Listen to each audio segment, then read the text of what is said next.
Eh di wag ka na lang mag-aral kung puro jowa ang nasa isip mo. Alam nyo, yung mga anak nyo, kung puro jowa nga ang nasa isip nila, eh di syempre magtataka rin tayo. Bakit nga ba ganon? Baka yon ang nagbibigay ng kilig sa kanya. At pagdating sa bahay, syempre puro galit lang tayo, walang suporta. Baka naman puro sigaw kasi sa bahay. Alamin nyo rin, bakit ba ganan ang anak nyo? Ano ba kaya ang pinagdadaanan niya? Naisip na ba natin yon? O wala tayong gawin kung hindi pagalitan lang ang anak natin? Bakit hindi siya makafocus? Bakit siya kumakapit sa jowa?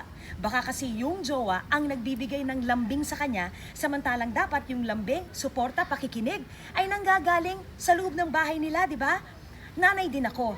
Ayoko na magkakajowa ang mga anak ko, lalo na bata pa, high school pa lang. Kaya lang, kung wala ka dyan, hindi mo ginagabayan, eh paano nga nila malalaman kung anong dapat nila gawin? Kung hindi natin sila pinakikinggan, minamaliit natin yung mga pinagdadaanan nila, eh talagang papaling sila sa iba. Talagang pupunta sila dun sa mga tao na sa palagay nila ay nakakaintindi sa kanila. Kaya tayo mga magulang, lawakan natin ang pag-iisip natin. Hindi ko sinasabi na payagan mo magjowa. Kung bawal, okay lang yon. Meron kang rason. Pero dapat magpaliwanag ka. Dahil tayo talaga yung dapat magpapakita ng ehemplo.